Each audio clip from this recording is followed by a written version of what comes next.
Right on. And I got one more question Yeah, because man. I want to send people over to emails live real Yeah. quick.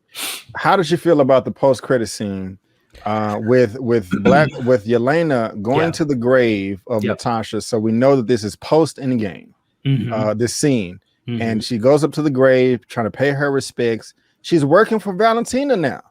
What's up with that? That was debuted in the Falcon and Winter Soldier a couple of Mm-hmm. months ago. Mm-hmm. Why is she working for her? Why is she giving her a mission to go hunt down Hawkeye? What are your Yeah. thoughts, sir? What are your thoughts? Well, just overall, Yelena was the best character for me, which kind of speaks to my thoughts of the film that she walked away. For me, more so, I felt more excited for her than I felt more excited for Yelena being introduced to the MCU than I felt for saying goodbye to Natasha. That's how I kind of felt about those characters, which I think is unfortunate for a Black Widow movie. But nonetheless, to answer your question, I thought that at first, when I saw like, oh, this is awesome, I was already excited about Hawkeye because of Matt Fraction Hawkeye series. It's a fantastic run, and I'm really excited for Clint Barton to finally get his due, as well as passing the baton to Kate Bishop. But I was really excited about it. But then the more and more I thought about it, I'm like, damn, that kind of takes away from Endgame, because if Yelena is after the person that damn near killed himself, want to take his own life and not even say goodbye to his family, Clint. And now you're going to be hunting the person that had love for your sister. So obviously they're going to resolve it. We know it's Marvel. They're going to team up and fight the villain for Hawkeye. But I was kind of like, it's kind of a slap in the face, because again, Clint loved Natasha. He was willing to die for the world, obviously, but also die for Natasha and die for his family. But now he's the bad guy. It's like, Right. I don't know how I feel about that. But again, he was, he's Ronin. He has a lot of questions to be asked because he's been killing people for 5 years. And now he has Yelena, the world's best assassin, after Black Widow is no longer with us to go after him. So we'll see, man. Anything else that you want to spoil while you have the chance while you're here? Red Guardian, Melina, the other Black Widows, where have you all been this whole time? I guess a Marvel thing is their easy cop out is they were blipped. So everyone that was on the plane with Yelena and Melina and the Red Guardian, they've been gone for 5 years. Because again, we could have used some Black Widows during the Infinity War, and also I guess like why wasn't there communication between Natasha, Melina, and her family during Infinity War stuff? So it's still like, I don't know, it was like we were going backwards, but it still kind of left plot holes for the future. Right. Like, where did my man get that Quinjet? How Natasha escaped General Ross twice in this film, and I don't know. It's just a lot of stuff. I'll watch the replay of your thoughts on it, but there's some plot holes for me in this film. I am totally down with Natasha being able to escape from William Hurt from Ross. From Ross. I'm cool with that. And this guy right here, wasted. Is he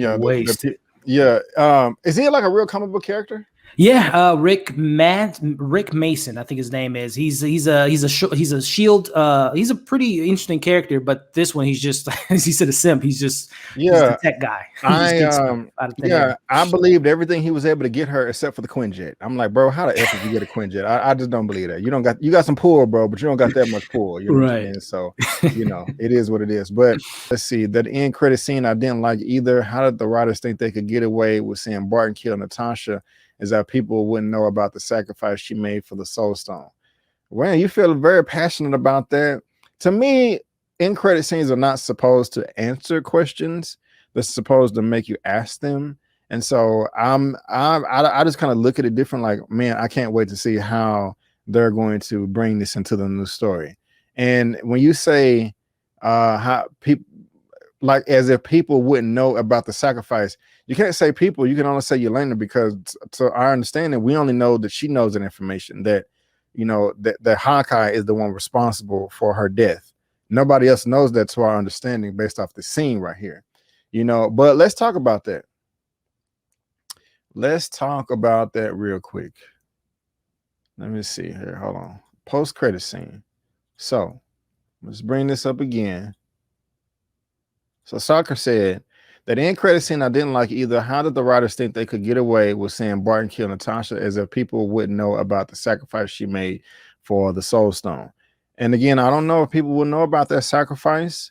But of course, guys, this takes place after Avengers Endgame.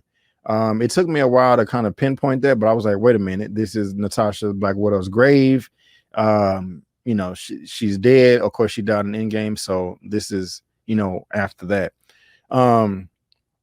And we find out that, you know, Valentina that popped up in the Falcon and Winter Soldier, I think in episode 4 or 5, I can't remember exactly. Maybe I don't remember, but of course she popped up in the Falcon and Winter Soldier.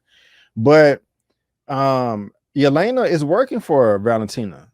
Why is she working for her?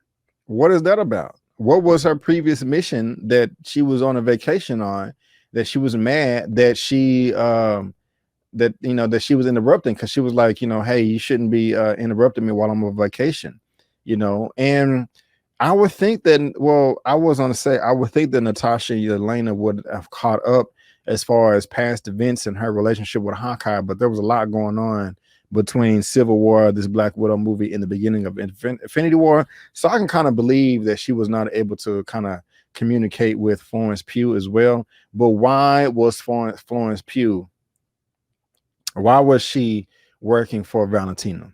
That's what I want to know. What is up with that? What is up with that?